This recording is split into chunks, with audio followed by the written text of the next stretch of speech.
BJP work shop లో కిషన్ రెడ్డి మాట్లాడుతున్నారు. Live లో చూద్దాం. అది మహిళల సమస్యలు తీసుకున్నా, బడుగు బలైన వర్గాల సమస్యలు తీసుకున్నా, దళిత సామాజిక వర్గానికి ఇవ్వాల్సినటువంటి సమస్యలు తీసుకున్నా, యువకుల సమస్యలు తీసుకున్నా, ఏ ఒక్క సమస్య కూడా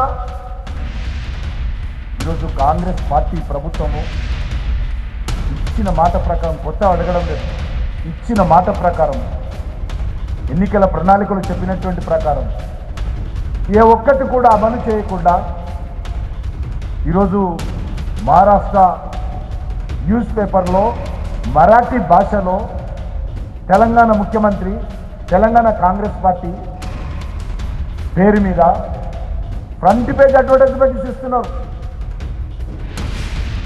ఈరోజు ఆ అడ్వర్టైజ్మెంట్ చూసిన తర్వాత నవ్వాలో ఏడవాలో అర్థమవుతాం. తెలంగాణ అంతా సస్యశ్యామలం అయిపోయింది. తెలంగాణ ప్రజలందరూ సంతోషంగా ఉన్నారు. మేము అన్ని రకాలుగా ఇచ్చినటువంటి హామీలు, గ్యారెంటీలు అమలు చేశాము. 420 సబ్ గ్యారెంటీస్ అమలు చేశాము అనే విధంగా వీళ్ళు మాట్లాడతాం. ఇంతకంటే మరి అబద్ధాలు ఇంకొకటి ఉండదు. కాంగ్రెస్ పార్టీ అంటేనే అబద్ధాలతో నిండినటువంటి పార్టీ.